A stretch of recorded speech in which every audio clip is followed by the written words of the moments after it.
शैतान का मेला। हर साल उत्तर प्रदेश के एक छोटे से कस्बे भैरवपुर में शरद मेला लगता था। लोग कहते थे कि ये मेला सैकड़ों साल पुराना है, पर इसकी एक रात ऐसी होती थी जब वहां इंसान नहीं, कुछ और आता था। उस रात को शैतान की रात कहा जाता था। सरकार और प्रशासन ने कई बार उस रात मेले को बंद करवाने की कोशिश की, पर किसी न किसी रहस्यमय हादसे के बाद हर बार वही होता, मेला अगले साल फिर लग जाता। नई शुरुआत। साल 2023 की बात है। आरव 26 साल का एक युवा पत्रकार अपने चैनल के लिए इस मेले की कहानी पर डॉक्यूमेंट्री बनाने निकला था। वो दिल्ली से भैरवपुर पहुंचा, कैमरा, ड्रोन और माइक्रोफोन के साथ। उसका मकसद था भूत प्रेत का सच दिखाना। गांव के लोग पहले तो बोले, बाबूजी उस रात मत रुकना वहां। कई लोग गए, लौने नहीं। आरव हंसकर बोला, भूत प्रेत तो डरपोकों के बहाने होते हैं। मेले में खूब रौनक थी, झूले, मिठाई की दुकानें, तांत्रिकों के तंबू और बीचों बीच एक भूत बंगला जिस पर लिखा था, शैतान का दरबार, एक बार आओ, पर लौट सको तो लौट जाना। आरव ने कैमरा चालू किया और बोला, तो दर्शकों, यही है भूत बंगला जहां से कई लोग गायब होने की बात करते हैं। बंगले का रहस्य। रात के 10 बजे आरव ने उस भूत बंगले में जाने का फैसला किया। वो अकेला गया, बस कैमरा ऑन रखा। अंदर अंधेरा था, दीवारों पर पुराने सर्कस के जोकर और दानवों की तस्वीरें। जैसे ही वो अंदर बढ़ा, पीछे का दरवाजा अपने आप धड़ाम से बंद हो गया। उसने आवाज दी, कोई है यहाँ? कोई जवाब नहीं।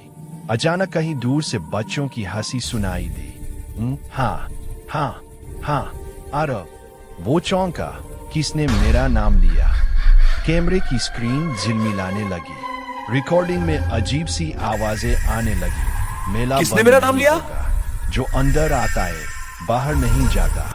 आरव ने तुरंत बाहर निकलने की कोशिश की, लेकिन हर रास्ता वही जगह पर वापस ले आता था, भूत बंगला। अब जब सुबह हुई तो आरव किसी तरह बाहर निकला। सूरज की रोशनी में सब सामान्य लग रहा था। लोग हंस रहे थे, झूले चल रहे थे। एक बूढ़ा आदमी जो मेले में लकड़ी के खिलौने बेच रहा था बोला, बेटा तुझे वो बंगले में नहीं जाना चाहिए था। आरव ने पूछा, आपको कैसे पता मैं अंदर गया था? वो मुस्कुराया, हर साल कोई न कोई जाता है और हम सब देख लेते हैं। आरव को वो बूढ़ा अजीब लगा। उसने पूछा, ये मेला कौन चलाता है? बूढ़े ने धीरे से कहा, इस मेले का मालिक भैरव बाबा है, लेकिन वो इंसान नहीं। आरव ने गांव के रिकॉर्ड खंगाले। उसे पता चला कि 100 साल पहले इसी जगह पर एक भैरवनाथ नाम का तांत्रिक हुआ करता था। वो तांत्रिक आत्माओं का मेला लगाता था, जहां इंसानों की बलि दी जाती थी।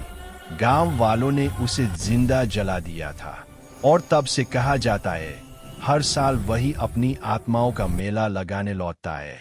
आरव ने इस कहानी को कैमरे में रिकॉर्ड किया।